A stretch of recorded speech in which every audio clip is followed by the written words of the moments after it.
সকলে উঠে একটু কষ্ট করে দাঁড়ায় এবং ঈশ্বরের চরণে সমাপ্ত করবে।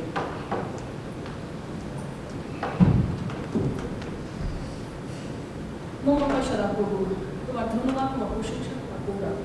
প্রভু তুমি ধন্য, ধন্য তোমার নাম, তোমার মহিমা, তোমার গৌরব। প্রভু তোমার গৌরবের জন্য, তোমার প্রশংসা জয়গীতির জন্য, তোমার দিকে আমাদের আবার সমর্পিত করেছে প্রভু। আমাদের নিয়ে এসেছো প্রভু, আমাদের সুস্থ রেখেছিলে, তোমার বাহুরার তুমি আমাদের আগলে রেখেছিলে সারাটি সপ্তাহ প্রভু। সমস্ত অঙ্গলের রাত থেকে তুমি আমাদের রক্ষা করেছে প্রভু। তোমার প্রশংসা, তোমার গৌরবের জন্য আমাদের হৃদয় তুমি করে দাও প্রভু, যেন আমরা প্রত্যেকটা প্রাণ প্রভু তোমাকে ধারণ করতে পারি, যেন তোমাকে আশীর্বাদ করতে পারি, তোমাকে পরিতৃপ্ত হতে পারি এবং তোমার জন্য পতিত হয়ে তোমার জন্য কৃষিত হই প্রভু। তুমি আমাদেরকে ব্যবহার করো তোমার গৌরবের জন্য, তোমার প্রশংসার জন্য, তোমার ধন্যবাদ, তোমার গৌরব যে আমরা প্রত্যেকে প্রভু তোমার ধন্যবাদের জন্য প্রভু দাঁড়িয়েছি প্রভু, তোমার প্রশংসার জন্য, তোমার আনন্দ উল্লাসের জন্য আমাদের হৃদয়কে তুমি সঞ্জীবিত করো প্রভু এবং তোমার জন্য গচ্ছিত করে প্রভু। সে কয়েক টিমকে প্রভু, সে টিম যেন আমাদের তোমার কাছে পৌঁছে দিতে পারে প্রভু। সে আনন্দের সহ উল্লাসের সহ যেন আমরা তোমার প্রত্যেকে হৃদয় খুলে তোমার ধন্যবাদ, তোমার গৌরব করতে পারি এবং তোমার বক্তা প্রভু, তোমার বক্তাকে তোমার জন্য গচ্ছিত করবো, সে বক্তাকে তুমি ব্যবহার করো প্রভু, ব্যবহার করছো প্রভু, তাই তোমার ধন্যবাদ, তোমার গৌরব করি। তার জীব করা অপ্রিয়ত থাকা প্রভু, তোমার সেই সুখাদ্য প্রভু, তোমার জীবনদায়ী খাদ্য যেন আমরা প্রত্যেকে সে গ্রহণ করতে পারি প্রভু এবং আমরা পরিতৃপ্ত হতে পারি প্রভু। তুমি আমাকে দয়া করো, তোমার অনুগ্রহ, তোমার ভালোবাসা আমাদের পূর্ণ করো। এই প্রার্থনা দল যীশু খ্রিস্ট তোমার নামে চাই, আমেন।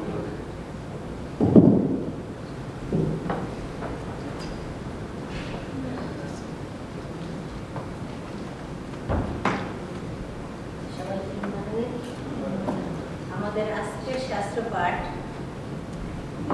গীত সংগীতা তার 150-এর গীত 1 থেকে 6 এবং এটা একটা ছোট অধ্যায়, সম্পূর্ণ অধ্যায়টা আমি পাঠ করছি।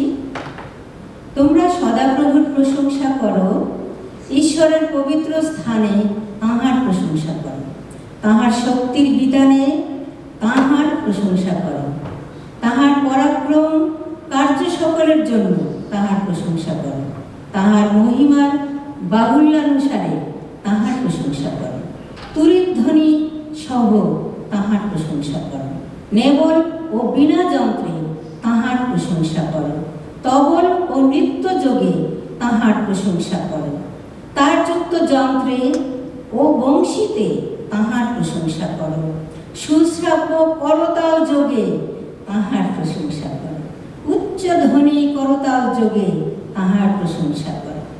শ্বাস বিশিষ্ট সকলেই সদাপ্রভুর প্রশংসা করো, তোমরা সদাপ্রভুর প্রশংসা করো। আমাদের মহান ঈশ্বর প্রভুর নামের জয় হোক।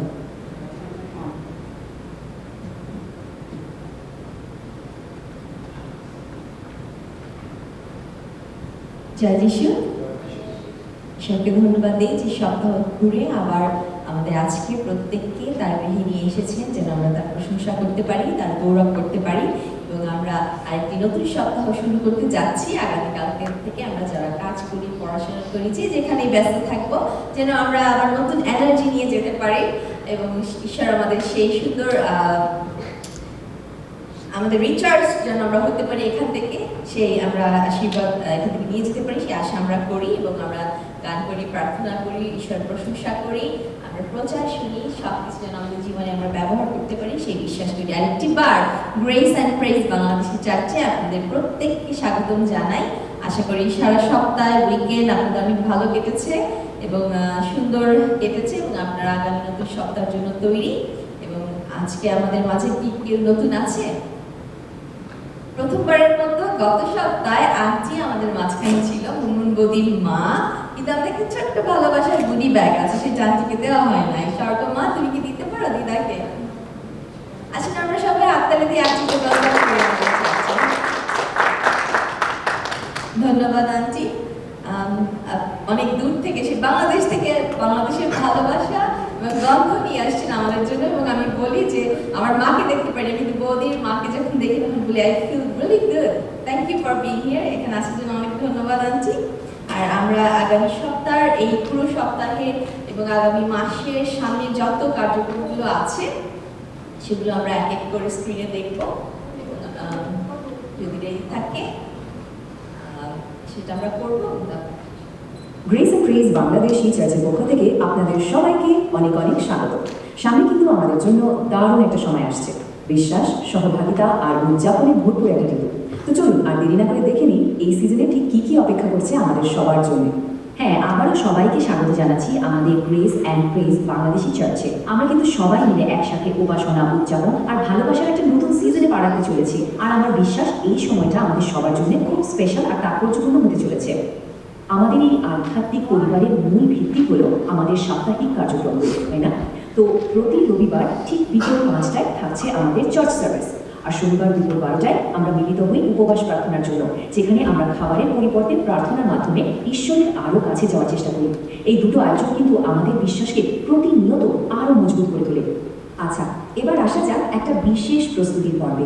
এটা এমন একটা সময় যেটা আমরা আমাদের হৃদয়কে ঈশ্বরের আরও কাছে নিয়ে যাওয়ার জন্য পুরোপুরিভাবে উৎসর্গ করতে যাচ্ছি। আমরা সবাই মিলে 40 দিনের একটা বিশেষ প্রার্থনা আর উপবাসের যাত্রা শুরু করতে চলেছি। ভাবুন তো একবার, এই সময়টা আমাদের আত্মিকভাবে নতুন করে গড়ে তুলবে আর ঈশ্বরের সঙ্গে আমাদের সম্পর্ককে আরও গভীর করে দেবে। দিনটা কিন্তু মনে রাখতে হবে, এই ভীষণ গুরুত্বপূর্ণ আধ্যাত্মিক যাত্রাটা শুরু 18 ফেব্রুয়ারি 2026 থেকে। চলুন আমরা যেন সবাই একসাথে এই বিশেষ যাত্রার অংশ হতে পারি। আধ্যাত্মিক প্রস্তুতির পাশাপাশি কিন্তু আমাদের কমিউনিটির বন্ধনটাকে আরও মজবুত করতে হবে, তাই না? আর সেজন্য থাকছে বেশ কিছু আয়োজন। চলুন এবার দেখে নেওয়া যাক আমরা কিভাবে সবাই মিলে একসাথে আনন্দ উদযাপন করতে পারি। মার্চ মাসটা কিন্তু খুব স্পেশাল হতে চলেছে, কারণ এই মাসটা আমরা আমাদের মণ্ডলীর নারীদের জন্য বিশেষভাবে উৎসর্গ করেছি। তাদের সম্মান জানাতে আর সবার মধ্যে সহভাগিতা বাড়িয়ে তুলতে থাকছে কিছু বিশেষ আয়োজন। তো কি কি থাকছে? 8ই মার্চ আমরা সবাই মিলে উদযাপন করবো নারী দিবস, আর এরপর 20 মার্চ শুক্রবার বিকেল ঠিক 4:30 অনুষ্ঠিত হবে আমাদের নারী পরিচর্যা সভা। এই বিষয়ে যদি আরও কিছু জানা থাকে তাহলে মিসেস মুনমুন কর্মকারের সাথে যোগাযোগ করে নিতে পারেন। আচ্ছা, নারীদের কথা তো হলো, এবার একটু আমাদের ভবিষ্যৎ প্রজন্মের দিকে তাকাই। কি বলেন? আমাদের শিশু আর তরুণ তরুণীদের জন্যও কিন্তু একটা চমৎকার সুযোগ অপেক্ষা করছে। এমন একটা সুযোগ যেখানে তারা একসাথে অনেক কিছু শিখতে পারবে আর বেড়ে উঠতে পারবে। তো সবাই ক্যালেন্ডারে এক্ষুনি দাগ দিয়ে রাখুন, আসছে জুন মাসের 26 থেকে 28 তারিখ পর্যন্ত হতে চলেছে সোশ্যাল নেটওয়ার্ক শিশু ও যুব ক্যাম্প। আমি নিশ্চিত এটা ওদের জন্য একটা অবিস্মরণীয় অভিজ্ঞতা হতে যাচ্ছে। আমাদের তরুণদের বেড়ে ওঠার পাশাপাশি এবার আমরা আমাদের বিশ্বাসের একেবারে মূল ভিত্তির দিকে মনোযোগ দেব। হ্যাঁ, আমরা এখন বছরের সবচেয়ে পবিত্র আর গুরুত্বপূর্ণ একটা সময়ের দিকে এগোচ্ছি, আর স্বাভাবিকভাবেই এর জন্য আমাদের প্রস্তুতিও হবে খুব বিশেষ। চলুন ইস্টারের এই পুরো জার্নিটা একবার দেখে নিই। শুরু হচ্ছে 29শে মার্চ পাম সানডে দিয়ে, আর সেদিন কিন্তু আমাদের সাথে একজন বিশেষ অতিথি বক্তা থাকবেন। এরপর 2রা এপ্রিল সন্ধ্যা 6টায় থাকছে পা ধৌতকরণ সার্ভিস, যা আসলে নম্রতা আর সেবার প্রতীক।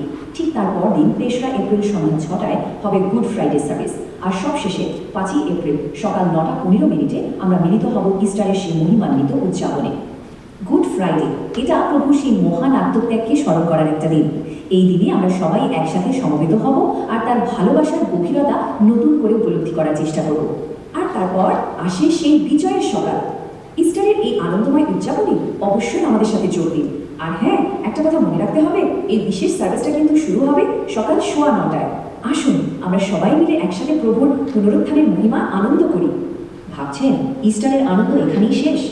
একদমই না, কারণ 12 এপ্রিল বিকেল 5টায় আমাদের জন্য থাকছে একটি বিশেষ পুনরুজ্জীবন ও আরোগ্য লাভের সার্ভিস। আর এই বিশেষ দিনে আমাদের মাঝে ঈশ্বরের বাক্য নিয়ে আসবেন সম্মানিত অতিথি বক্তা রেভারেন্ড সাইমন কাউন্টার। একটা মণ্ডলী কিন্তু তখনই সত্যি সত্যি প্রাণবন্ত হয়ে ওঠে যখন আমরা সবাই মিলে একসাথে কাজ করি। তো চলুন এই অংশে আমরা একটু দেখি কিভাবে প্রত্যেকে তার নিজ নিজ প্রতিভা দিয়ে ঈশ্বরের এই পরিবারে অবদান রাখতে পারে। প্রশ্নটা হয়তো খুবই সহজ, কিন্তু এর উত্তরটাই কিন্তু আমাদের এই কমিউনিটিকে গড়ে তোলে। প্রশ্নটা হলো, কিভাবে এই পরিবারে নিজের ভূমিকাটা পালন করা যেতে পারে।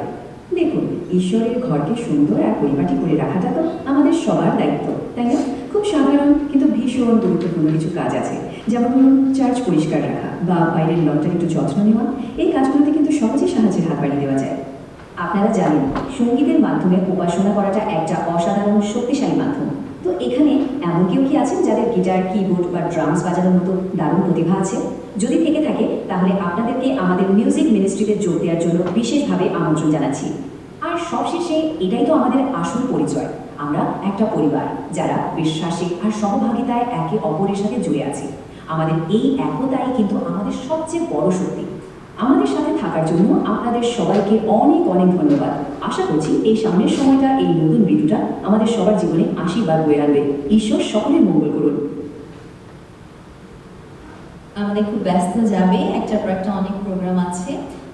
আমরা বিশ্বাস করি ঈশ্বর আমাদের প্রত্যেকটি আরাধনা উপাসনার মাধ্যমে আমরা অনেক আশীর্বাদ বয়ে নিয়ে আসবে আমাদের জীবনে। আর আসুন এখন সেই মুহূর্ত যখন আমরা সারা সপ্তাহ বসে থাকি, যে আমরা সবাই একত্রিত হব এবং একজন আরেকজনকে শুভেচ্ছা জানাবো, খ্রিস্টীয় প্রেম ভালোবাসা আমরা প্রকাশ করব আমাদের কুশল বিনিময় করে একজন আরেকজনের সঙ্গে। আসুন আমরা উঠে দাঁড়াই, নিজ নিজ জায়গা থেকে আরেকজনের কাছে যাই এবং আমাদের খ্রিস্টীয় প্রেম এবং ভালোবাসা প্রদর্শন করি। Hey, welcome. Glad to see you. How are you, man?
সবাইকে আরেকবার খ্রিস্টীয় প্রীতি এবং শুভেচ্ছা জানাচ্ছি এবং সকলকে আমাদের চার্চের পক্ষ থেকে সুস্বাগত। আসুন আমরা এই সময়ে আমাদের হৃদয়কে প্রস্তুত করি আমাদের প্রভুর জন্য। আমাদের হৃদয় সহ আমাদের যা কিছু রয়েছে সে দান এবং উপহার সমাবেশের সময়। তা আমরা তার আগেই শাস্ত্র থেকে দুটি অংশ শুনতে চাই। আমি মনে করি অনেক কথা বলার ক্ষেত্রে বাক্যের মাধ্যমে ঈশ্বর আমাদেরকে শেখান, অনেক ইনসাইটস এখান থেকে আমরা পাই। কারণ বাক্য বিধান পদ্ধতি আমরা বোঝার চেষ্টা করি, তাহলে আমার অনেক কিছু আর বলা দরকার হয় না। আসুন আমরা শাস্ত্র থেকে দেখি লিখিত সুসমাচার 6 অধ্যায় 19 থেকে 21 পদ।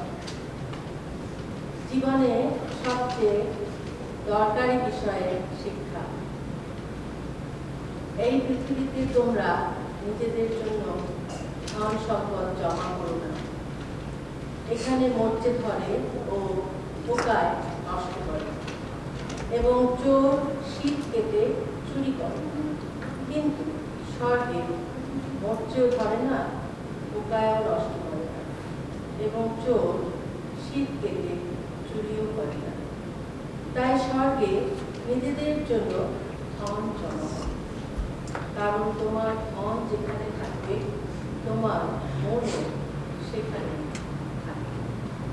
আরেকটি পদ আমরা পড়ি, সেটা লিখিত সুসমাচার 21 অধ্যায় 1 থেকে 4 পদ। এরপরে যিশু চেয়ে দেখলেন ধনী লোকেরা উপাসনা ঘরে দানের বাক্সে তাদের দান রাখছে। ফিরে দেখলেন একজন গরিব বিধবা এসে 2 পয়সা রাখল। তখন যিশু তার শিষ্যদের বললেন, আমি তোমাদের সত্যিই বলছি, এই গরিব বিধবা অন্য সকলের চেয়ে অনেক বেশি রাখত, কারণ অন্যেরা সবাই তাদের প্রচুর ধন থেকে দান করেছে, কিন্তু এই স্ত্রীলোকটির অভাব থাকলেও বেঁচে থাকবার জন্য তার যা ছিল সমস্তই দিয়ে। ঈশ্বর আশীর্বাদ করুন। আসুন আমরা প্রার্থনায় যাই, এবং প্রার্থনার পরে আমি অনুরোধ করবো শ্রদ্ধেয় মিস্টার মশি বৈদ্য এবং মাইকেল অঞ্জন বার্ডের সামনে আসবেন এবং দান সহকারে সাহায্য করবেন। আমাদের তোমার সংস্কৃতিটা আমরা তোমার গৌরবপুরী প্রশংসা করি।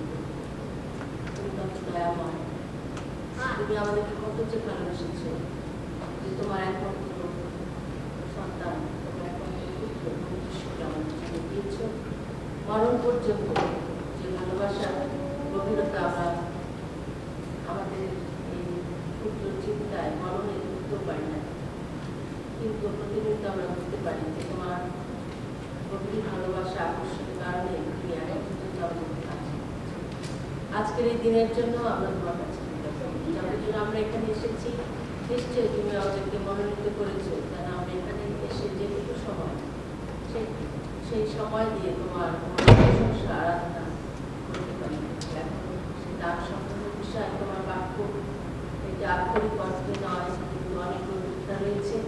তুমি আমাদেরকে সাহায্য করো প্রভু, যেন আমরা কোনোভাবে চিন্তা করি যে তুমি আসলে আমাদেরকে কি বলতে চেয়েছো।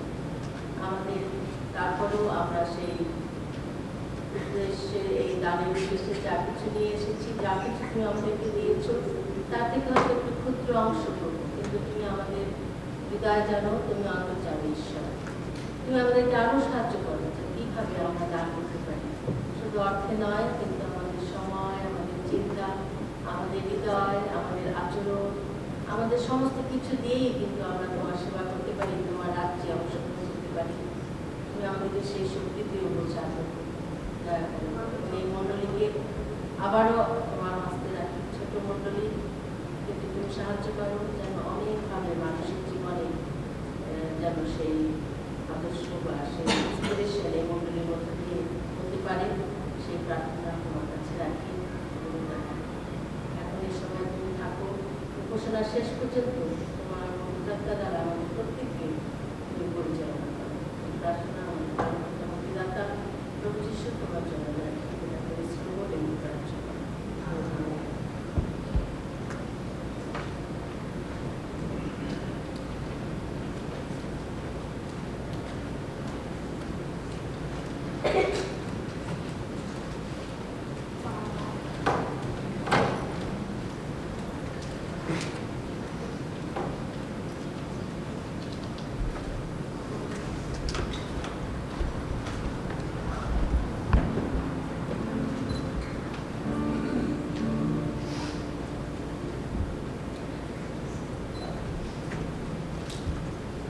Oh, Jess. Hi, this is Jess. It's not even out like last.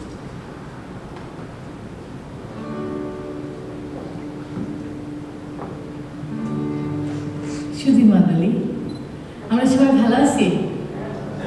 জয় যিশু। আমি আপনাদের সাথে একটা বিষয়ে সহভাগিতা করতে চাই, শেয়ার করতে চাই। আমরা এই যে আরাধনাকারীরা সামনে আছি, আমরা প্রত্যেক শুক্রবার মিলিত হই। প্রত্যেক শুক্রবার আমরা আরাধনা করি এবং কোন গান করবো, কীভাবে করবো সেই বিষয়ে শিখি। তার সাথে যে বিষয়টা আমরা ভালো করে শিখি সেটা হলো ঈশ্বরের কাছে আরো কীভাবে যাওয়া যায়। একটা জিনিস শেয়ার না করে পারতেছি না, সেটা হলো আমরা অনেকদিন বসে একটা কাজ করেছি, সেটা হলো ঈশ্বরের নাম খুঁজেছি আমাদের জীবনে। ঈশ্বরের নামে তার বৈশিষ্ট্য, তার ক্যারেক্টার, তার কথা এবং তার নাম আমাদের জীবনে কতখানি উপকারে আসে এবং তার নাম আমাদের জীবনে কিভাবে আমাদের জীবনে কাজ করে। তো সেই নামের যে বৈশিষ্ট্য সেগুলো নিয়ে আমরা অনেক সময় কাটিয়েছি। আজকে আপনাদের সাথে শেয়ার করতে চাই একটা নাম,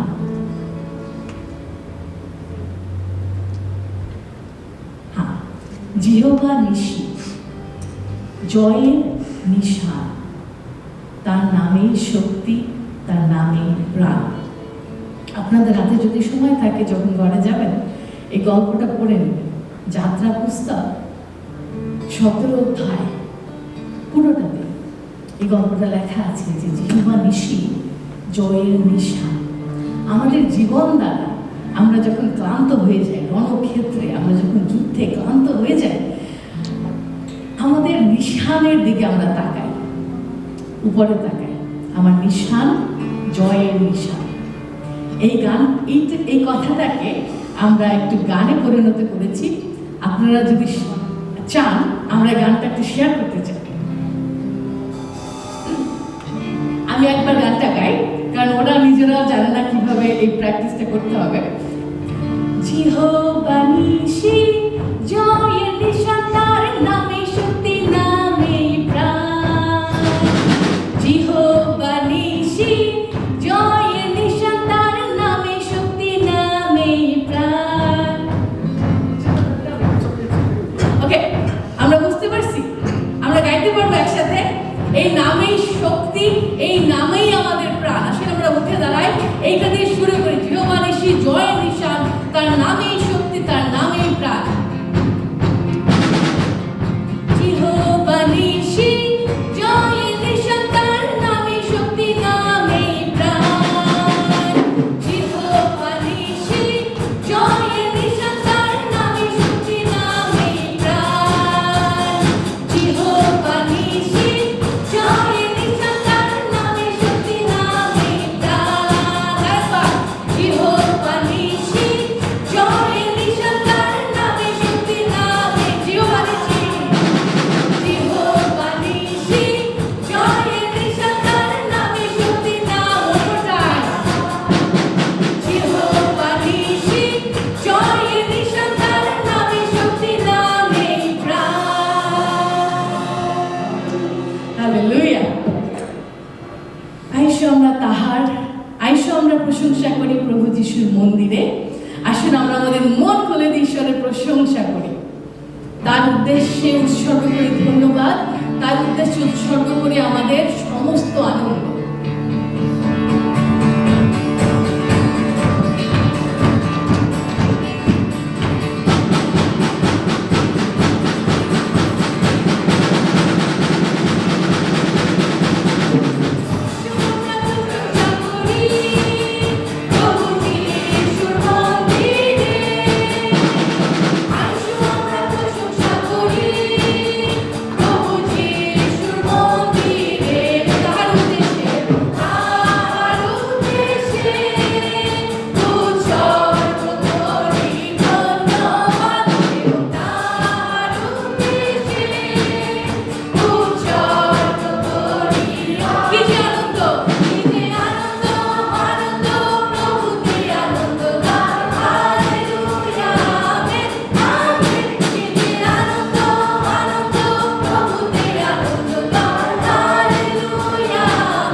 এই পরের গানটা একটা হৃদয় ছোঁয়া গান।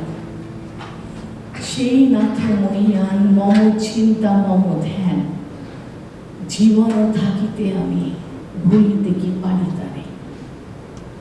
নাহি চাহি কোন ধন, পেয়েছি যে প্রিয়জন, কণ্ঠহার করি আমি রাখিব নিয়ত তারে, ভুলিতে কি পারি তারে।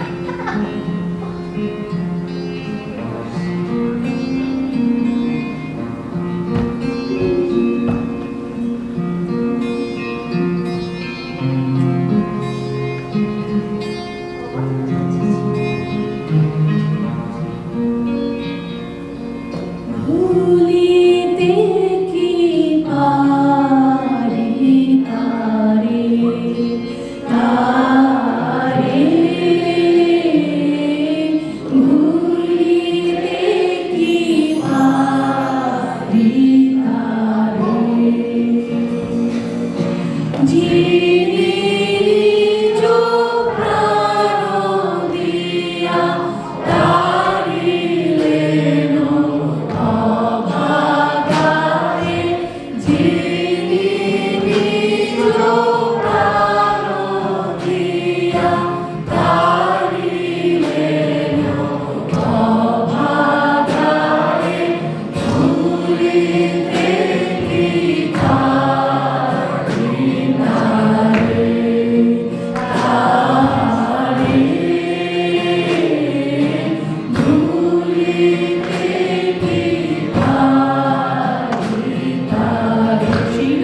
যেখানে তুমি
যেখানে তুমি চাও চলবো সবুজ তৃণভূমিতে, সবুজ তৃণভূমিতে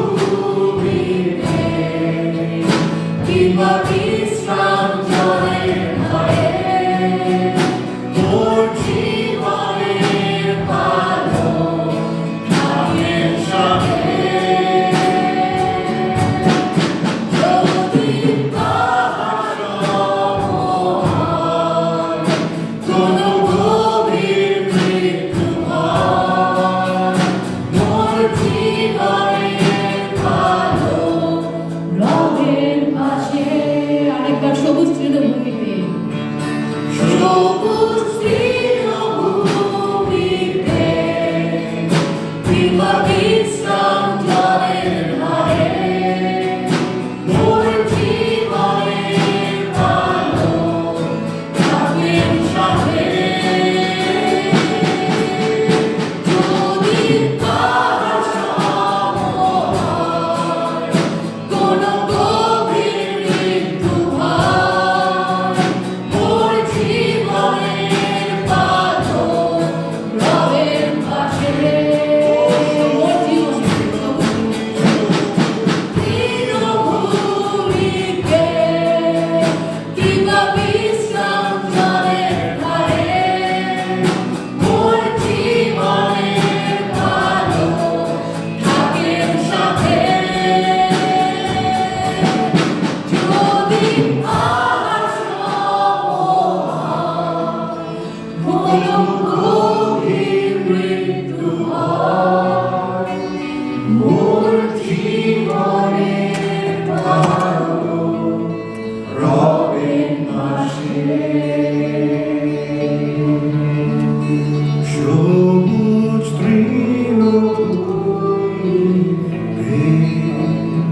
কিংবা বিশ্রাম জলের ধারে মোর জীবনের ভালো থাকেন সাথে। যদি পাহাড় হয়, কোনো গভীর মৃত্যু হয়, মোর আসলে আমরা আমাদের বাস্তব এই সময় অবনত করি, এই সময় আমরা আমাদের হৃদয়ের দ্বার খুলে দেই, আমরা আমাদের চোখ বন্ধ করি, আমরা স্বর্গের দিকে আমাদের দৃষ্টি নিবদ্ধ করি। আরেকবার চিন্তা করে দেখি প্রভু আজকে আমাদের কি বলতে যাচ্ছে। আমাদের প্রভু তিনি আমাদের অন্তর্যামী পিতা ঈশ্বর, আমাদের প্রভু তিনি শান্তিরাজ, তিনি রাজাদের রাজা। আমাদের প্রভু তার মতো আর কেউ নাই, অদ্বিতীয় কেউ নাই, তিনি এক অদ্বিতীয়। তিনি স্বর্গের এই পৃথিবীর সৃষ্টিকর্তা, তিনি সুন্দর, তিনি মহান, তিনি এখনো জীবন, তিনি চিরজাগ্রত, তিনি মহিমান্বিত, তিনি গৌরবান্বিত। তার মতো আর কোনো পিতা ঈশ্বর নাই। আসুন তার সাক্ষাৎে আমরা নিজেদেরকে আরেকবার চালু করি, আমাদের হৃদয়কে সমর্পণ করি। আমাদের হৃদয়ের ভিতরে যে মন্দির রয়েছে, সেই মন্দিরে যে সিংহাসন রয়েছে, আসুন সেই রাজাকে আজকে আমরা সেই সিংহাসনে আমন্ত্রণ জানাই যেন তিনি সেখানে আসন গ্রহণ করতে পারেন। আর আসুন আমরা পবিত্র আত্মাকে এই সময় বলি যেন পবিত্র আত্মা আমাদেরকে চালনা দান করেন। প্রভু তিনি যেভাবে চান যেন আমাদের ইচ্ছা মতো নয়, আমাদের পরিকল্পনা মতো নয়, আমাদের পড়াশোনা মতো নয়, আমাদের যে প্রি প্ল্যান করা ছিল জগতের সমস্ত কিছু সেইভাবে নয়, কিন্তু প্রভু যেভাবে দেখতে চান, যেভাবে দেখতে চান, যেভাবে আমরা ছোটবেলা থেকে শিখেছি, সেই সানডে স্কুল থেকে, বিভিন্ন সাম্বাদ স্কুল থেকে, বিভিন্ন স্থান থেকে, চিলড্রেন চার্চ থেকে, সেইভাবে নয়। আসুন হৃদয় খুলে দিই, প্রভু কিভাবে দেখতে চান আজকে আমাকে। প্রভুর কাছে আমরা যাচ্ছি, প্রভু তুমি যেভাবে চাও আমাকে দেখতে, তুমি সেইভাবেই সাজাও। তুমি বল, আমরা কোনে, তুমি যেভাবে দেখতে চাও, যেভাবে আমাদেরকে সাজাও। Hallelujah, hallelujah. প্রভু তোমাকে আরেকটি বার ধন্যবাদ দেই স্বর্গস্থ পিতা তোমার পবিত্র উপস্থিতির জন্য, পবিত্র আত্মা তোমাকে ধন্যবাদ দেই তোমার পবিত্র উপস্থিতির জন্য। প্রভু আমরা তোমার বাক্যের কাছে যাচ্ছি, এই সময় আরেকটি বার তোমার কাছে নিজেকে সমর্পণ করি। সাধু দাঁড়ের মতো বলতে চাই, তিনি সেই 19 গীতের 14 পদে যেভাবে বলেছেন, আমার মুখের বাক্য এবং আমার চিত্তের ধ্যান যেন তোমার দৃষ্টিতে গ্রহণযোগ্য হয়, তুমি আমার শৈল, আমার মুক্তির দান। আমেন। আমেন। আসুন আমরা সকলে আসন গ্রহণ করি। আর এই সময় পিতার সাথে ধন্যবাদ আরেকটি বার সুন্দর দিনের জন্য, সুন্দর সুযোগের জন্য। পিতার সাথে ধন্যবাদ যে আমাদের তিনি দয়া করেছেন যে একটি সপ্তাহ পরে আমরা সকলে তার গৃহে আমরা আসার সুযোগ পেয়েছি। আর যে বিষয় নিয়ে আজকে প্রভু আমাকে বলছেন কথা বলার জন্য, ইতিমধ্যে আপনারা অবগত রয়েছেন যে ক্রুশে প্রভুর দুটি বাণী সম্পর্কে ইতিমধ্যে আমরা শুনেছি।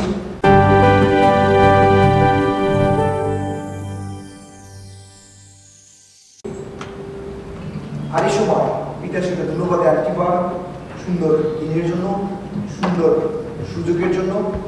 পিতার সাথে ধন্যবাদ যে আমাদের তিনি দয়া করেছেন যে একটি সপ্তাহ পরে আমরা সকলে তার গৃহে আমরা আসার সুযোগ পেয়েছি। আর যে বিষয় নিয়ে আজকে প্রভু আমাকে বলছেন কথা বলার জন্য, ইতিমধ্যে আপনারা অবগত রয়েছেন যে ক্রুশে প্রভুর দুটি বাণী সম্পর্কে ইতিমধ্যে আমরা শুনেছি, আমরা জেনেছি। এবং শুধুমাত্র আমরা সাধারণত কি করি, আমরা শুধুমাত্র পূর্ণ শুক্রবার দিন আমরা প্রভু যীশু খ্রিস্টের সেই বাণী সম্পর্কে আমরা জানার চেষ্টা করি, অল্প সময়ের মধ্যে 6 মিনিটের মধ্যে অথবা 7 মিনিটের মধ্যে। কিন্তু প্রভুর সেই বাণী 6-7 মিনিটে কাভার করার বিষয় নয়, এটি আরো অনেক গুরুত্বপূর্ণ। আসুন আমরা এই সময় জানার চেষ্টা করি প্রভু এই তৃতীয় বাণী সম্পর্কে আমাদেরকে কি শিক্ষা দিতে চায় আজকে পবিত্র বাক্য থেকে। আমরা যদি দেখি বাক্য আমাদেরকে এই কথা বলে, যোহন লিখিত সুসমাচার তার 19 অধ্যায় 26 এবং 27 পদ যদি আমরা দেখি, সেখানে লেখা রয়েছে, যিশু মাতাকে দেখিয়া এবং যাহাকে প্রেম করিতেন সেই শিষ্য নিকটে দাঁড়াইয়া আছেন দেখিয়া মাতাকে কহিলেন, হে নারী, ওই দেখো তোমার পুত্র। পরে তিনি সেই শিষ্যকে কহিলেন, ওই দেখো তোমার মাতা। তাহাতে সেই দ্বন্দ্ব অবধি ওই শিষ্য তাহাকে আপন গৃহে নিয়ে গেলেন। আমরা আমাদের জীবনের এটি কঠিন সময়ের মধ্যে দিয়ে যাচ্ছি, হয়তো মণ্ডলীগতভাবে আমরা এটি পর্বের মধ্যে দিয়ে যাচ্ছি। আমরা এই সময় মহাউপাস কাল আমরা পালন করছি। আর এই সময় আসলে আমরা আমাদের হৃদয়ের গভীরের দিকে তাকাই। যখন আমাদের হৃদয়, আমরা যখন ব্যক্তিগতভাবে কোনো গভীর সংকটের মধ্যে দিয়ে যাই, কোনো মানসিক যন্ত্রণা যখন আমাদের জীবনে আসে, তখন আসলে আমাদের দৃষ্টি কোথায় থাকে? যখন আমরা আমাদের জীবনের কঠিন মুহূর্তের মধ্যে দিয়ে যাই, তখন আমাদের দৃষ্টি কোথায় থাকে? আজকে আমরা যদি কালভারি ক্রুশের দিকে তাকাই, সেখানে দেখি সম্পূর্ণ ভিন্ন একটি দৃশ্য আমরা দেখতে পাই। আমরা দেখি চরম মুহূর্ত, একটি কঠিন মুহূর্ত, ব্যথা, যন্ত্রণা, এবং সেই যন্ত্রণার মুহূর্তের সময় যখন যিশুর হাতে পায় পেরেক বৃদ্ধ অবস্থায় আছে, সেই মুহূর্তে তিনি নিজের কথা ভাবেন না, তিনি ভাবছিলেন তার মায়ের কথা, তিনি ভাবছিলেন তার প্রিয়জনদের কথা। এবং ক্রুশের নিচে দিয়ে বয়ে চলা যে রক্ত, তার মাঝেও তিনি প্রিয়জনদের প্রতি দায়িত্ব এবং যত্ন তিনি দেখিয়েছিলেন, সেটি আজকে আমরা স্মরণ করতে চাই। একটি প্রশ্ন আপনাদের প্রত্যেকের কাছে, আপনারা কে কে এমপ্লয়ি অফ দ্য ইয়ার রয়েছে? হাত দেখে 1 জন, 2 জন, 3 জন, 4 জন, 5 জন এমপ্লয়ি অফ দ্য ইয়ার। দারুণ বিষয় না? এমপ্লয়ি অফ দ্য ইয়ার, এটা আনন্দের বিষয়। কে কে পার্সন অফ দ্য ইয়ার রয়েছে? আমরা একজনকে পেয়েছি, এক প্রভু দাস, অন্য যিশু। এমনকি আছে যে টিচার অফ দ্য ইয়ার রয়েছেন, অনেকে আছে স্টুডেন্ট অফ দ্য ইয়ার। জানি না, স্বর্গ মনে হয় স্টুডেন্ট অফ দ্য ইয়ার রয়েছে, darling the student of the year রয়েছে। একটি গল্প, গল্প নয়, সত্যিকারের কাহিনী আমি এই সময় আলোচনা করতে চাই। এবং 1914 সালে আমরা অনেকেই জানি একটি ভাইরাস পৃথিবীতে অ্যাটাক করেছিল, ইবোলা ভাইরাসের নাম আমরা কে কে জানি? আমরা অবগত রয়েছে ইবোলা ভাইরাস। এবং মনে হয় আফ্রিকান কান্ট্রিতে এটা বেশি মহামারীর আকার ধারণ করেছিল। কিন্তু যখন সেখানে সেই ভাইরাস আক্রমণ করে, সেখানে একটি কঠিন পরিস্থিতি সৃষ্টি হয়। যাদেরকে সেই ইবোলা ভাইরাস আক্রমণ করেছিল তারা প্রত্যেকেই প্রায় মারা গিয়েছিল।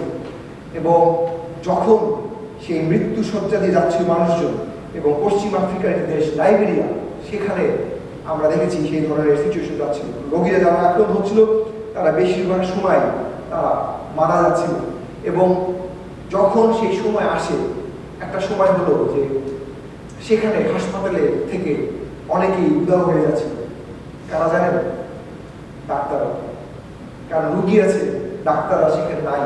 ডাক্তাররা সবাই প্রাণ ভয় পাচ্ছিল, কারণ সেই রোগ যারা ট্রিটমেন্ট করে তারাও সেখানে আক্রান্ত হয় এবং তারাও সেখানে মারা যায়। এবং আমি দেখছিলাম যে এই রোগের কি কি বৈশিষ্ট্য আছে। এই রোগের দুই ধরনের সিমটম হয়, ড্রাই সিমটম আর ওয়েট সিমটম। ড্রাই সিমটম সেটার মধ্যে প্রথম 2 দিনের মধ্যে প্রকাশ পায়, একটু খুশখুশি কাশি থাকে, একটু জ্বর হয়, শরীরে ব্যথা হয়, দুর্বল লাগে এবং খাবারের স্বাদ চলে যায়। আর ওয়েট সিমটম, যখন ড্রাই সিমটম চলতে থাকে আস্তে আস্তে ওয়েট সিমটম দেখা দেয়। যখন ওয়েট সিমটম আসে তখন বমি হয়, খাবারের অনেক অনীহা আছেই, রক্ত বমি শুরু হয়, রক্তক্ষরণ শুরু হয়, ব্লিডিং শুরু হয়, ভিতরে বাইরে বিভিন্ন অর্গান থেকে চোখ লাল হয়ে যায়, চোখ দিয়ে রক্ত বের হয়, বিভিন্ন ধরনের সিমটম শুরু হয়। তাতে সবচেয়ে বড় বিষয় এটি ছোঁয়াচে রোগ এবং শরীরে বিভিন্ন ধরনের র্যাশ হয় এবং ইন্টারনাল যে হেমারেজ সেটা শুরু হয়। হাসপাতালগুলো প্রায় ফাঁকা হয়ে গিয়েছিল, কারণ সেখানে কোনো ডাক্তার ছিল না, কিন্তু অনেক রুগী সেখানে ছিল এবং তাদেরকে টেক কেয়ার করার মতো আসলে কোনো ডাক্তার সেখানে ছিল না। একজন ডাক্তার, তিনি সমৃদ্ধন প্রোডাক্টস একটি সংস্থা, যেখানে বিলি গ্রাহাম তার পরিচালনায় এটি দাতব্য সংস্থা সমৃদ্ধন প্রোডাক্টস। সমৃদ্ধন প্রোডাক্টসের একটি ভলেন্টিয়ার টিম সেই দেশে গেল, সেখানে গেল সেই আফ্রিকান দেশটাতে। সেখানে গিয়ে তারা চেষ্টা করছে মিনিস্ট্রি করার জন্য। আর সেই সময় সেই ভাইরাসের আবির্ভাব হয় এবং সেখানে হাসপাতালে ডক্টর কেন্ট ব্র্যান্টলি তিনি সেখানে ডাক্তারের কাজ পরিচর্যা করেছিলেন। এবং তিনি যখন ডাক্তারের উপর কাজ পরিচর্যা করছিলেন, তার স্ত্রী, তার সন্তান সবাই সেখানে ছিল, তার পরিবার সহ মিশনারি হিসেবে সেখানে গিয়েছিলেন। এবং যখন তার স্ত্রী এবং অ্যাম্বার এবং তার সন্তান সেখানে ছিল, যখন ডক্টর কেন্ট বেন্ট্রি দেখলেন যে আর কোনো ডাক্তার নাই সেখানে সেবা দেওয়ার জন্য, কেন্ট বেন্ট্রি তিনি চিন্তা করলেন যে আর যে যাই করুক না কেন, আমি সেখান থেকে যাব, আমি এই দাসদের আমি সেবা করব, আমি চেষ্টা করব যেন আমার জীবনের শেষ রক্তবিন্দু পর্যন্ত আমি তাদেরকে ট্রিটমেন্ট দিতে পারি, যেন তারা অ্যাটলিস্ট শান্তি পায়, তারা যেন বিশেষ ঈশ্বরের অনুগ্রহ, ঈশ্বরের স্পর্শ তারা লাভ করতে পারে। প্রচুর পরিমাণে রোগী তারা মারা যাচ্ছে, প্রতিদিন মারা যাচ্ছে। ডাক্তার জানেন এই রোগীদের ট্রিটমেন্ট করা মানে আমার নিজের জন্য রিস্ক, হাই রিস্ক। তিনি তারপরেও সিদ্ধান্ত নিয়েছিলেন যেন তিনি এই দায়িত্ব পালন করতে পারেন।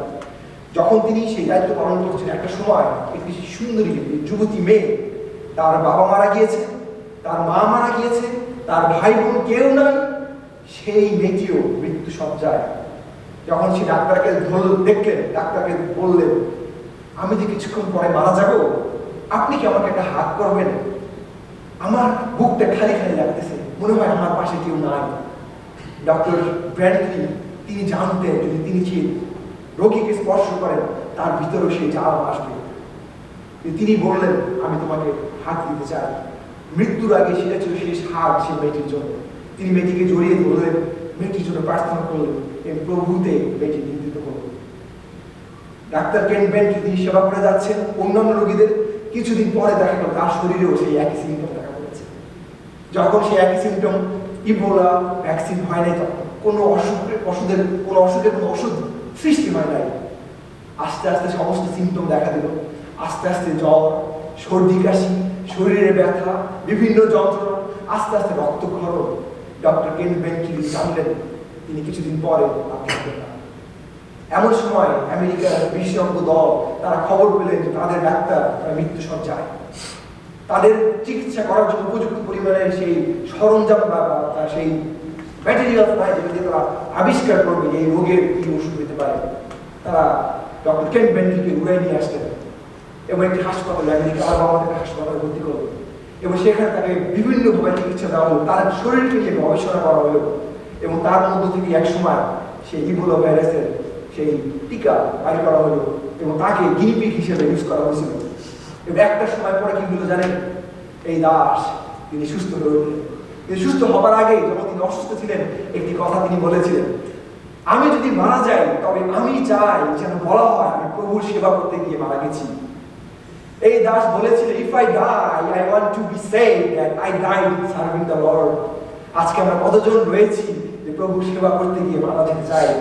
আমরা মারা যাওয়ার সময় বলতে চাই, প্রভু আমি তোমার সেবা করতে করতে মারা গিয়েছি, আমি অন্যের এই নতুন জীবন দিয়েছি। সেই দাস 1914 সালে পার্সন অফ দ্য ইয়ার হয়েছিলেন। সারা আমেরিকাতে, সারা বিশ্বে পার্সন অফ দ্য ইয়ার, এবং টাইমস ম্যাগাজিন থেকে পার্সন অফ দ্য ইয়ার উপাধি দিয়েছিল। সেই সময়কার যে প্রেসিডেন্ট বারাক ওবামা তাকে এবং তার স্ত্রীকে ডেকে এনেছিলেন এবং তাকে সম্মানিত করেছিলেন। প্রভু যদি কাউকে সম্মানিত করতে চান, আমরা কিভাবে তাদেরকে বাধা দিতে পারি? এবং তারা যদি প্রভুর জন্য কাজ করতে চান, কে তাদেরকে ঠেকাইতে পারে? আমেন। যে বিষয়টি নিয়ে কথা বলতে চাই, প্রভু যে বিষয়টি নিয়ে কথা বলতে বলছে আমার কাছে, যন্ত্রণার মধ্যেও যত্ন। যন্ত্রণার মধ্যেও যত্ন। আমাদের জীবনে যন্ত্রণা আসে, আমাদের জীবনে কঠিন পরিস্থিতি আসে, কিন্তু তার মধ্যে থেকে আমাদের দৃষ্টি কোথায় থাকে? আমাদের প্রকৃত দৃষ্টি আসলে কোথায়? বাক্য কি কথা বলে? বাক্য যদি দেখি, ফিলিপিও তার 2:4 বলে, প্রত্যেকজন আপনার বিষয় কিন্তু পরের বিষয় লক্ষ্য রাখো। বাক্য আমাদেরকে মনে করিয়ে দিচ্ছে আমরা পরের বিষয় চিন্তা করি, আমরা যেন নিজেদের বিষয় না চিন্তা করি, আমরা যেন সেলফিশ না হই, আমরা যেন স্বার্থপর না হই। যিশু যখন ক্রুশে, আমরা 19:26 পদ ইতিমধ্যে দেখেছি, যিশু তার আপন মাতাকে দাঁড়িয়ে থাকতে দেখলেন।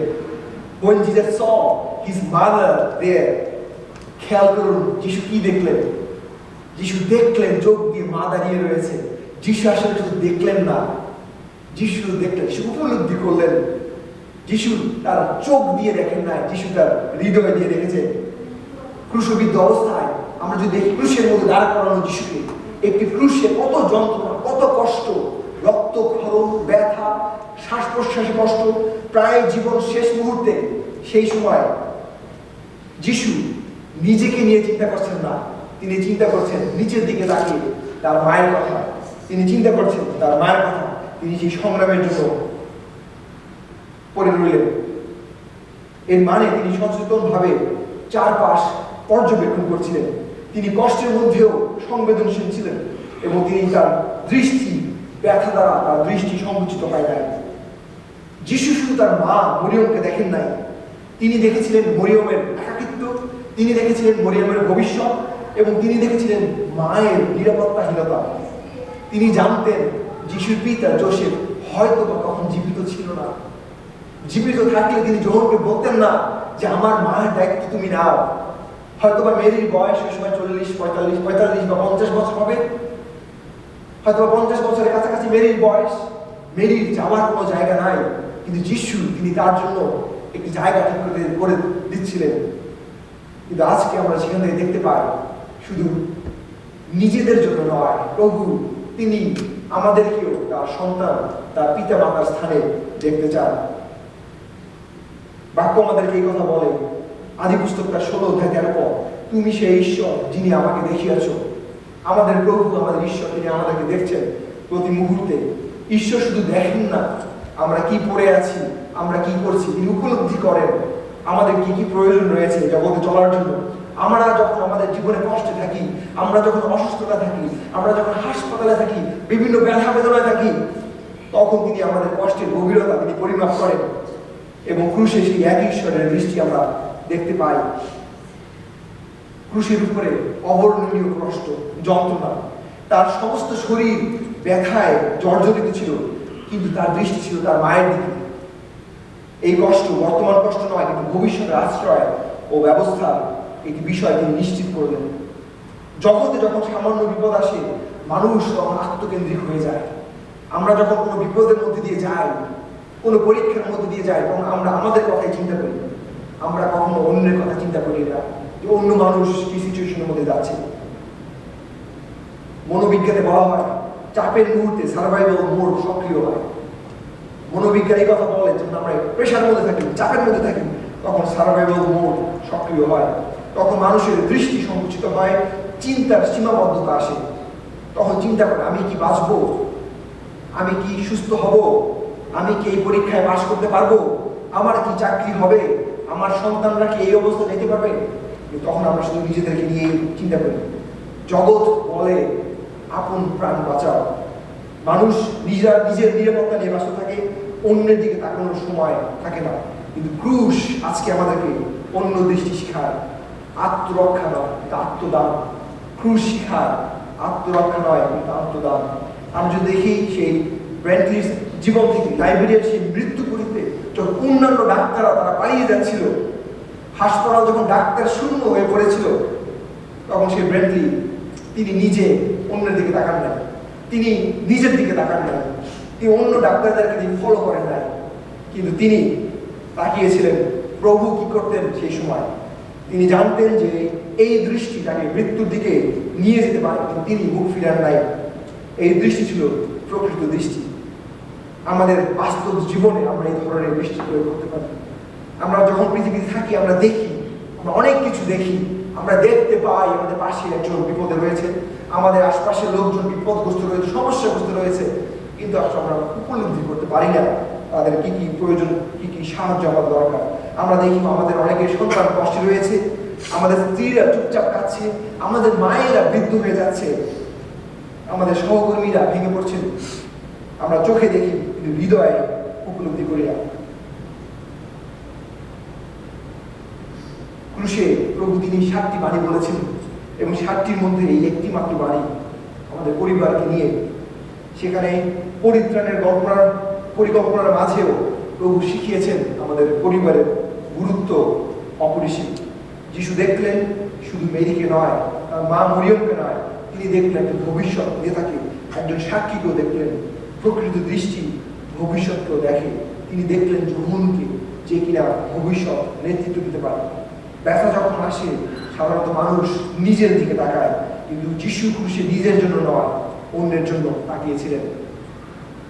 নিঃস্বার্থ প্রেম আমরা যদি দেখি, পরের যে পয়েন্ট সেলফলেস লাভ, আগাপে লাভ যেটাকে বলা হয়, যোহন কিন্তু শুধুমাত্র তার 15-13 পদ আমাদের এই কথা বলে, যে কেহ আপন বন্ধুদের নিমিত্ত নিজ প্রাণ সমর্পণ করে, ইহা অপেক্ষা অধিক প্রেম কাহারও নাই। ক্রুশের জীবন দিয়ে যিশু প্রমাণ করেছে নিঃস্বার্থ প্রেম কাকে বলে। আমরা অনেকেই জানি যে প্রেম অথবা ভালোবাসা বিভিন্ন ধরনের হয়ে থাকে।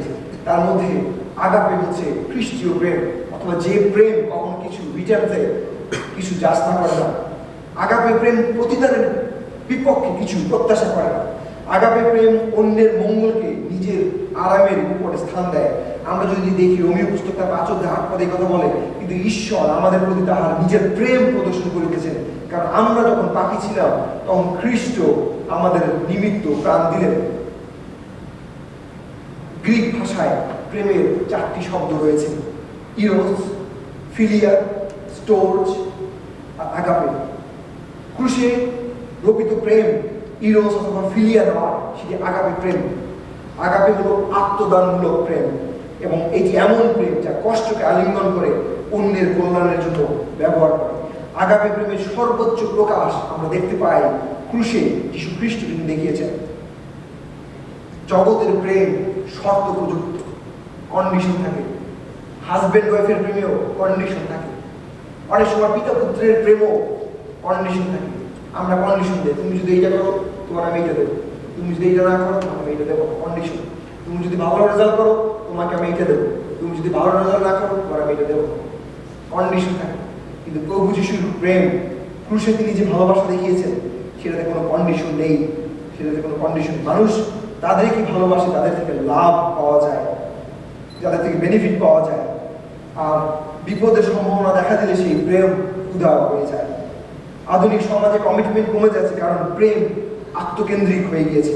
আমরা যদি দেখি ডক্টর ব্র্যান্টলির উদাহরণ, সেখানে সেই তরুণী, সেই ইবোলা রোগী মৃত্যুর আগে তাকে জড়িয়ে ধরতে চেয়েছিল। তিনি জানতেন সেই ইবোলা রোগীকে জড়িয়ে ধরলে সেখানে রিস্ক রয়েছে, অনেক বিপদ রয়েছে, কিন্তু তারপরেও তিনি সেই রোগীকে জড়িয়ে ধরেছিলেন। তিনি বলেছিলেন যে তোমাকে আমরা ভালোবাসি। যদিও তার শরীর সেই পিপিই পরা ছিল, সেই কি বলে প্রোটেক্টিভ সুইট পরা ছিল, কিন্তু তারপরেও তার সংক্রমণের সম্ভাবনা ছিল, তিনি জানতেন, এবং তিনি নিশ্চিত ভয়ের মধ্যেও মুখ ফিরিয়ে নেননি। এটি আবেগ ছিল না, কিন্তু এটি ছিল সিদ্ধান্তমূলক প্রেম। তিনি নিজের নিরাপত্তার চেয়ে রোগীর মর্যাদাকে বড় করে তিনি দেখেছিলেন। রোমীয় সমাজে অনার ছিল সবকিছু, কিন্তু ক্রুশ ছিল লজ্জা এবং অপমানের প্রতীক। এবং যিশু সম্মান নয়, যিশু অপমানকেই বেছে নিয়েছিলেন ভালোবাসার নিদর্শন হিসেবে।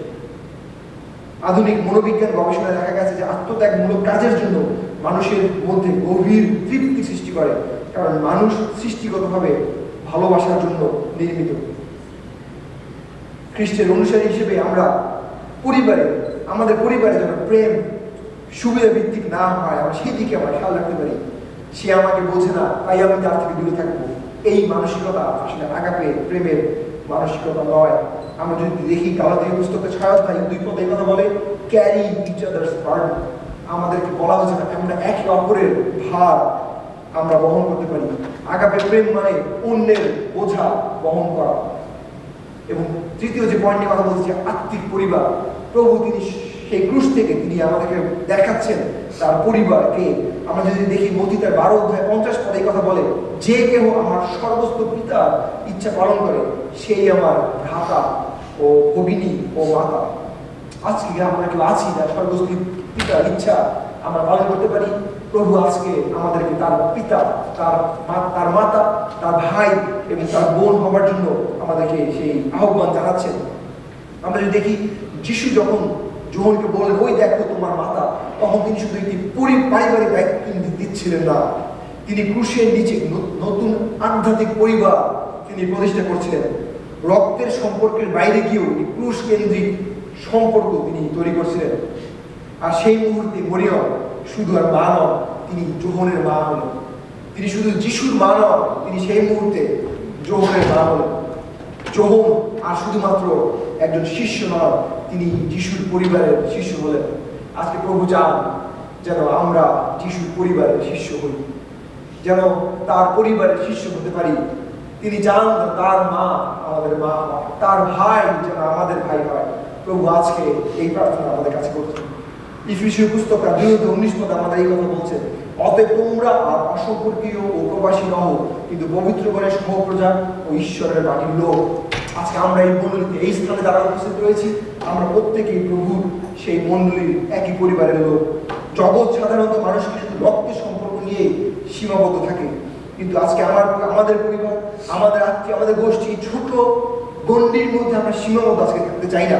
কিন্তু প্রভু বলছেন আমরা তার পরিবারে, আমরা খ্রিস্টের পরিবারে, আমরা খ্রিস্টীয় পরিবারে যেন একটি সদস্য আমরা হতে পারি। বাইরের মানুষের বিপদে তার পরিবারের মতো করে পাশে দাঁড়ায় না, কিন্তু আজকে আসুন আমরা মণ্ডলীগতভাবে আমরা একে অপরের পাশে এসে দাঁড়াই। আমাদের যে ভৌগোলিক, ভাষাগত, জাতিগত সীমাবদ্ধতা রয়েছে আমরা দূরে ঠেলে দিয়ে আমরা সামনের দিকে আগাই।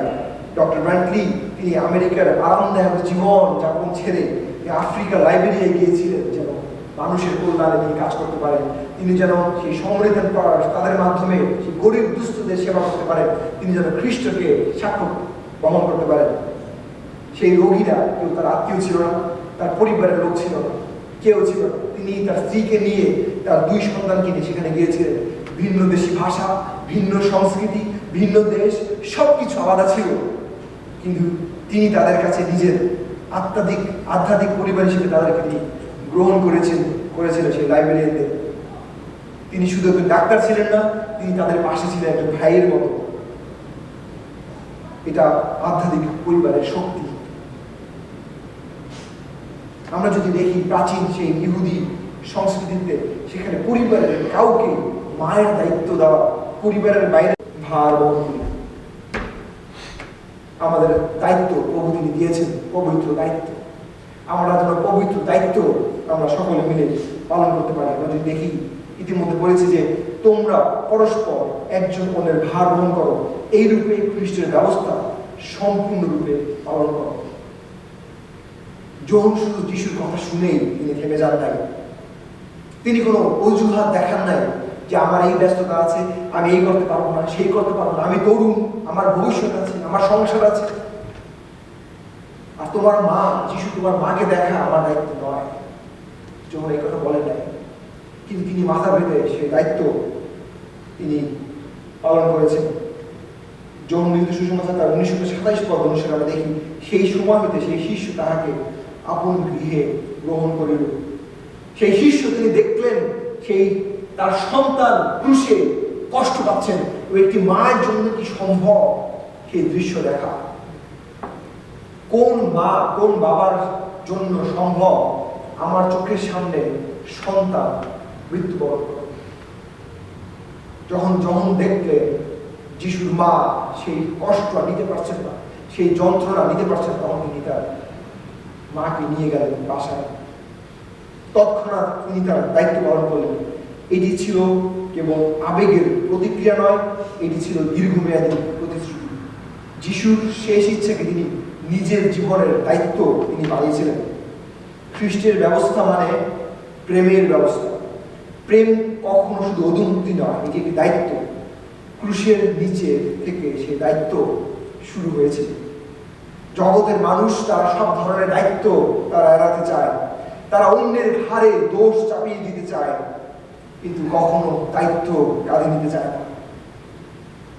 কেউ অসুস্থ বা বৃদ্ধ বলে অনেক সময় মানুষ তাকে বোঝা মনে করে। বৃদ্ধাশ্রম আমি দেখেছি যে আমেরিকাতে, বাংলাদেশে ভরে যায়, কারণ পরিবার তারা কোনো দায়িত্ব নিতে চায় না। সমস্যার সময় অনেকেই পাশে, কাউকে দেখা যায় না, কারণ দায়িত্ব মানেই ত্যাগ স্বীকার করা, আর কেউই সেই ত্যাগ স্বীকার করতে চায় না। কিন্তু ক্রুশের মনোভাব অন্যরকম। ক্রুশ আমাদেরকে বলে, তোমার বোঝা আমার দায়িত্ব। ক্রুশ আমাদেরকে স্মরণ করিয়ে দেয়, তোমার বোঝা আমার দায়িত্ব। হাসপাতালের ছোট কক্ষে সেই মৃত্যুর প্রহর গুনছিলেন শত শত রোগীরা। শরীর ভেঙে পড়ছিল প্রত্যেকে। ডক্টর বেন্টলি তিনিও অসুস্থ, তিনিও হাসপাতালে ভর্তি, তারও শরীর ভেঙে পড়েছিল, কিন্তু তার মনোভাব বদলায়নি। তিনি বলেছিলেন, যদি আমি মারা যাই তাহলে যেন বলা হয় আমি প্রভু সেবা করতে গিয়ে মারা গিয়েছি। এটি ছিল তার দায়িত্বের শেষ পর্যন্ত বহন। তিনি রোগীদের বোঝা নিজেদের কাঁধে তিনি নিয়েছিলেন। এই পবিত্র দায়িত্ব তাকে কষ্ট দিল, কিন্তু মহিমাও দিল।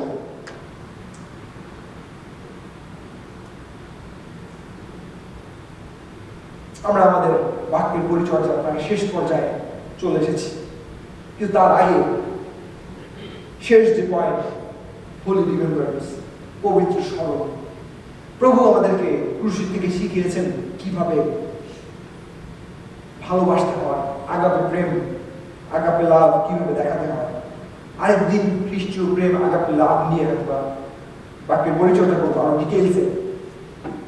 কিন্তু প্রভু তিনি শিখিয়েছেন কিভাবে তার সন্তান আমরা হতে পারি। প্রথম করিন্থীয় তার 11:24 আমাদের স্মরণ করিয়ে দেয়, আমার শরণার্থে ইহা করি। প্রভু যিশু তার ক্রুশীয় যন্ত্রণার আগেই পবিত্র সহভাগিতা তিনি স্থাপন করেছিলেন। তিনি চেয়েছিলেন যেন আমরা তার মহান অ্যাটনমেন্ট, প্রায়শ্চিত্ত, অর্থাৎ এমন এক পবিত্র কাজ যার মাধ্যমে যিশুর রক্তের দ্বারা আমাদের পাপের ক্ষমা হয়, ঈশ্বরের সাথে আমাদের সম্পর্ক পুনরায় স্থাপিত হয়, সেই বিষয়টাকে স্মরণ করি। জগতের মানুষ খুব দ্রুত অন্যের আত্মত্যাগ, উপকার তারা ভুলে যায়। বর্তমান যুগের মানুষ শুধু প্রাপ্তি নিয়ে চিন্তা করে। তারা এতই ব্যস্ত যে অতীতের বলিদান মনে রাখার সময় আমাদের নাই। কিন্তু ডক্টর বেন্টলি তার শেষ ইচ্ছা ছিল তার আত্মত্যাগ যেন খ্রিস্টের সেবার এক পবিত্র স্মরণ হয়ে থাকে। তার সেই সাক্ষ্য আজ বিশ্বজুড়ে খ্রিস্টের প্রেমের জীবন্ত স্মরণ হিসেবে কাজ করছে। খ্রিস্টের অনুসারী হিসেবে আমাদের প্রত্যেকের কিছু করণীয় রয়েছে। আজ আমরা যখন এই পবিত্র সহভাগিতার টেবিলে আসছি, খ্রিস্টের নিঃস্বার্থ প্রেমের কথা গভীরভাবে স্মরণ করতে হবে আমাদেরকে। নিজেদের আত্মকেন্দ্রের জীবনের জন্য অনুতপ্ত হয়ে খ্রিস্টের প্রেম যেন আজকে আমরা নিজেরা পরিধান করতে পারি। আসুন প্রিয় মণ্ডলী, আসুন আমরা আমাদের হৃদয়কে এই সময় আরেকটিবার প্রস্তুত করি। আজকে আমরা দেখেছি যন্ত্রণার মধ্যেও যত্ন কাকে বলে। আমি অনুরোধ করব ডালিন্দা যদি আপনি আসেন। আমরা দেখেছি যন্ত্রণার মধ্যে যত্ন কাকে বলে। আমরা দেখেছি প্রকৃত দৃষ্টি, নিঃস্বার্থ প্রেম, আধ্যাত্মিক পরিবার, পবিত্র দায়িত্ব, পবিত্র স্মরণ। আজকে যখন আমরা এই রুটি এবং দ্রাক্ষারসের কাছে আসি, আমরা আসলে নিজেদেরকে আরেকটিবার প্রশ্ন করি, আমরা কি সেই জগতের মতো নিজেদেরকে নিয়ে ব্যস্ত, নাকি আমরা প্রভুর জন্য আমাদের নিজেদেরকে সমর্পণ করতে পারি? আসলে আমরা কিছু সময় নিজেদেরকে সমর্পণ করি। আমরা চিন্তা করে দেখি, যদি কোনো ধরনের কোনো দুঃখদায়ক বিষয়, কোনো দুঃখদায়ক অধ্যায় আছে আমাদের মাঝে থেকে থাকে, আসুন আমরা নিজেদেরকে আরেকটি বার সারেন্ডার করি, আমরা নিজেদেরকে আরেকটি বার সমর্পণ করি প্রভুর সামনে। Hallelujah, hallelujah. প্রভু তোমাকে ধন্যবাদ এই সময়, তোমাকে ধন্যবাদ দেই প্রভু তোমার জীবনের জন্য, ধন্যবাদ দেই তোমার ক্রুশে মৃত্যুর জন্য, এবং কৃতজ্ঞতা জানাই তোমার পুনরুত্থানের জন্য।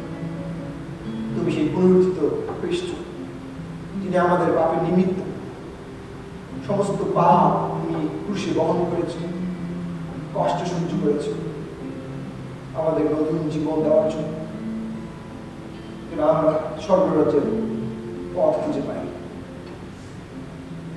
তোমাকে যেন আমরা গ্রহণ করতে পারি আমাদের প্রাণকর্তা হিসেবে। সেই সুযোগ তুমি আমাদের জীবনে দান করেছ। ধন্য যিশু, ধন্যবাদ।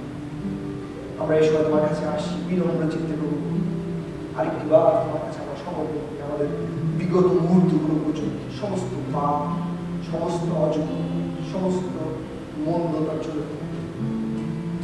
হিংসা, বিদ্বেষ, কুচিন্তা, কামনা বাসনা, সমস্ত কিছুর জন্য, অন্যের অপরাধ বর্ণনা করা, কমপ্লেন করা, ক্ষমা করতে না পারা, সমস্ত কিছু বাধা এই আজকে ভোজ গ্রহণ করা থেকে আমরা সমস্ত বাধা অতিক্রম করতে চাই। তোমার সাহায্য, তুমি আশীর্বাদ করো, তুমি দয়া করো, বিশেষ অনুগ্রহ দাও। আসলে আমরা একটি গানে যাই বিষয়।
শুভ্র করে আমাকে শুভ্র করে।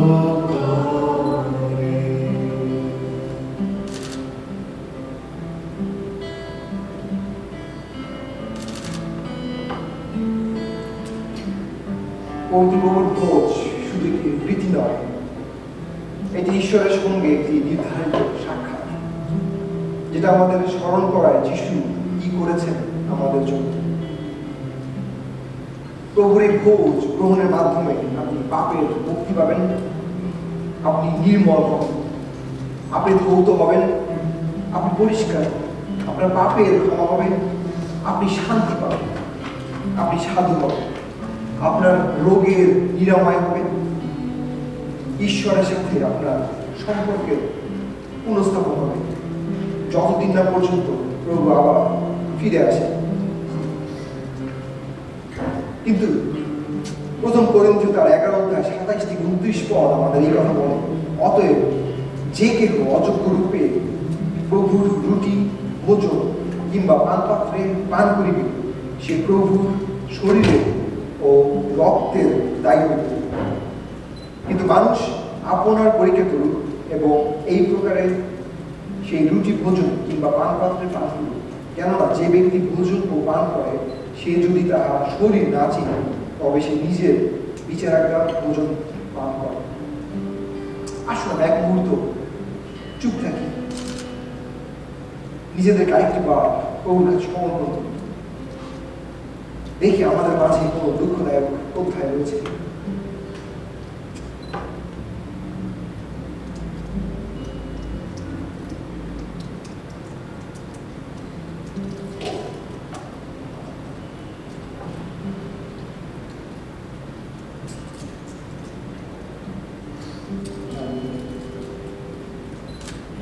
লোকলিখিত শুধুমাত্র একটা 22-19 পদ এই কথা বলে, পরে তিনি রুটি লইয়া ধন্যবাদ পূর্বক ভাগিলেন এবং তাহাদিগকে দিলেন, বলিলেন, ইহা আমার শরীর, যাহা তোমাদের নিমিত্ত দেওয়া যায়, ইহা আমার শরণার্থী করি।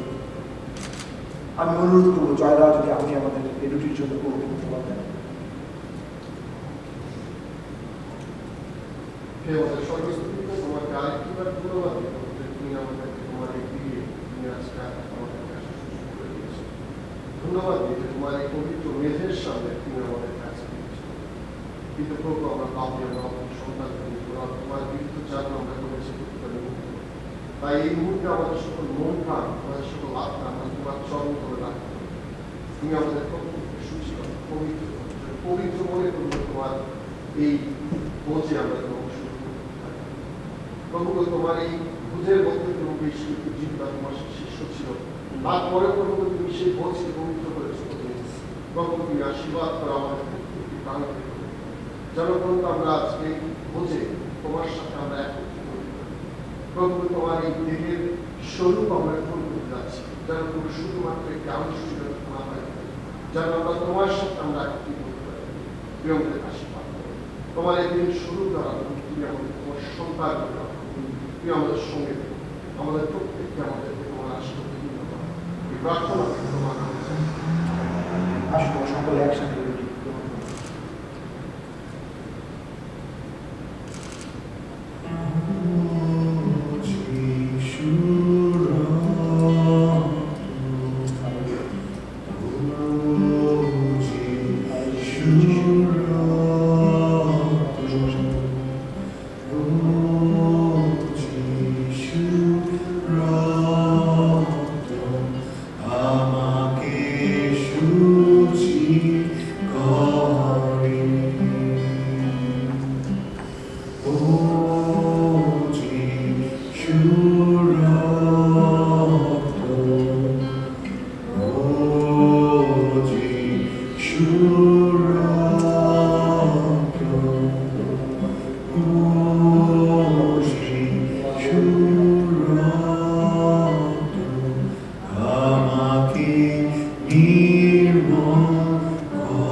পরে তিনি পান পাত্র লইয়া ধন্যবাদ পূর্বক তাহাদিগকে দিয়া কহিলেন, তোমরা সকল ইহা হইতে পান করো, কারণ ইহা আমার রক্ত, নূতন নিয়মের রক্ত, যাহা অনেকের জন্য পাপ মোচনের নিমিত্ত পাঠিত হয়।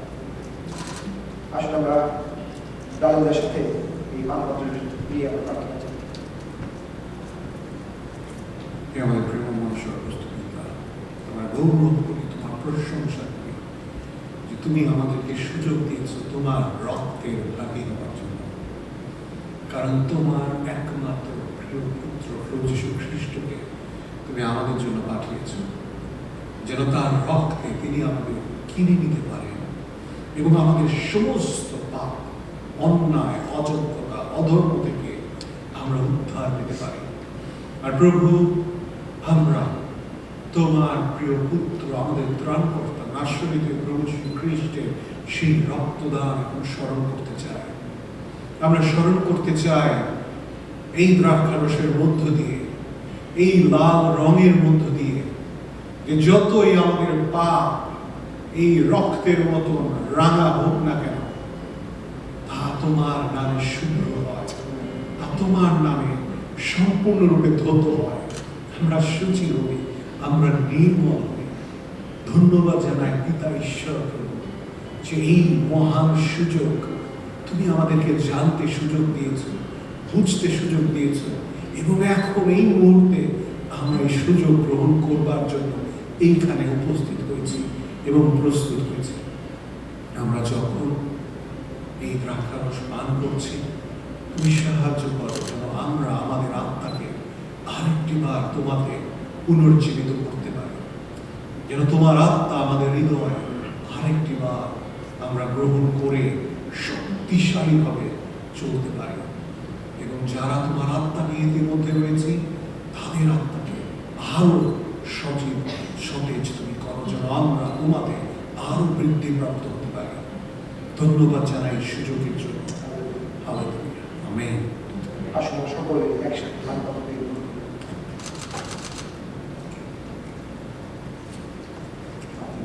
আসুন আমরা সকলে উঠে দাঁড়াই, একসাথে প্রভু প্রশংসা করি।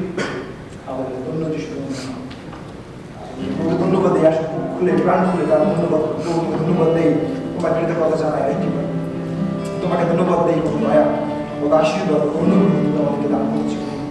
এবার পৃথিবীতে বেঁচে থাকার জন্য যা কিছু প্রয়োজন সব কিছু দিয়ে প্রতিপালিত করেছে। ধন্য যিশু, তোমাকে ধন্যবাদ দেবো। আমরা পাপের আধারে বন্দী ছিলাম, কিন্তু তোমার মহা কৃপায় আমরা মুক্তি পেয়েছি। ধন্য যিশু, ধন্যবাদ। তোমাকে ধন্যবাদ দিই আরেকটি বার আমাদের নিজেদেরকে তুমি পিছন দিকে ফিরে তাকানোর সুযোগ করে দিয়েছো। আমরা আমাদের অযোগ্য বিষয় নিয়ে তোমার কাছে এসেছি, কিন্তু আমাদেরকে তোমার সেই রক্তের গুণে সূচি করেছে। ধন্য যিশু, তোমার গৌরবার্থে আমাদের ব্যবহার করো। আমাদের প্রত্যেকের পরিবার, আমাদের চিন্তা চেতনা, আমাদের সমস্ত কিছু, বাইরে যাওয়া ভিতরে আসা সমস্ত কিছু তোমার কাছে রাখি। তুমি করেছো আমার।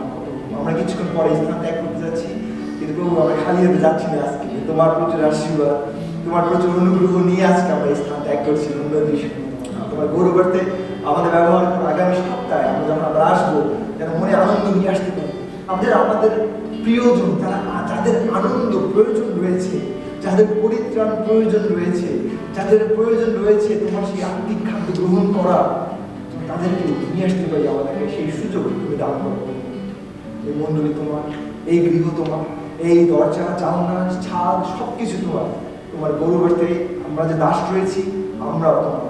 তুমি সমস্ত কিছু তোমার গৌরবার্থে দান করো। সঙ্গে থাকার সঙ্গে চলো এই প্রার্থনা করি আমাদের ত্রাণ কর্তা মুক্তি প্রভু যীশু খ্রিস্টের নাম। আর এখন পিতাশ্বরের প্রেম, প্রভু যীশু খ্রিস্টের অপারণ পবিত্রতার শান্তি, শক্তি এবং চেতনা প্রভু যীশু খ্রিস্টের দ্বিতীয় আগমন পর্যন্ত খ্রিস্টে আশ্রিত প্রত্যেকের সাথে এবং এই মণ্ডলীতে এই স্থানে উপস্থিত প্রত্যেকের সাথে, প্রত্যেকের পরিবারের সাথে নিরন্তর অবস্থান করুন। আমেন। জয় যিশু।